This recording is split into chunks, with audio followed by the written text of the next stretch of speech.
केने बाड़ू हमार ललिया और देखो ना यारावा के पैसन भइल बा हलिया।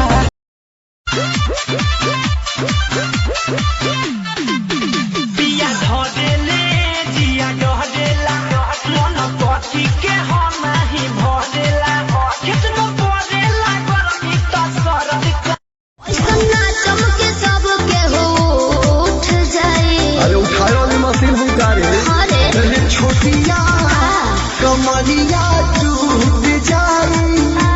छुए लगे हो कोमर मांगे ला फोन नंबर मन करे कुछ कर जाईती। अरे हटो ना।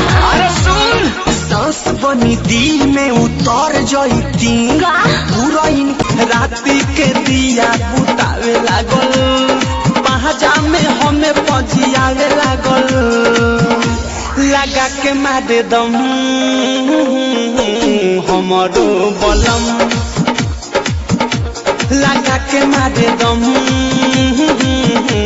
हमारो काले आइला पिया हो झूलनी रे ले आइला झुमका ले आइला पिया हो झूलनी रे ले आइला काहे ना ले आइला पिया हो काहे ना ले आइला पिया हो लीला डाक रे बिंदिया काहे ना ले आइला पिया हो लीला डाक रे ना होके कंट्रोल जाई मान राउर डोल और देखो ते ही प्यार होके जागे किसरिया करिया ले ले आई हा बलम नजरिया न लागे सरिया ठंडा बेटी को जाता राजा लाइदा मॉडल विदेशी लहंगा ऐसी को जाता राजा लाइदा मॉडल विदेशी लहंगा ऐसी को हमारे हो लस लस करता बदनिया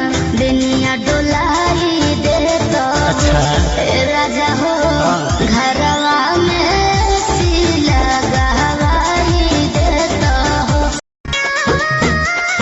चढ़ता रे कहे स्टेजवा पे फन के आधा जो हिरान के है आधा बबुआन के तो जाय दी।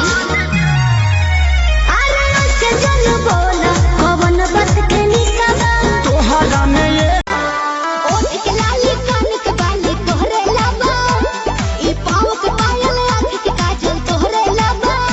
अरे जानू कही के दिलवा भइल बा बेटी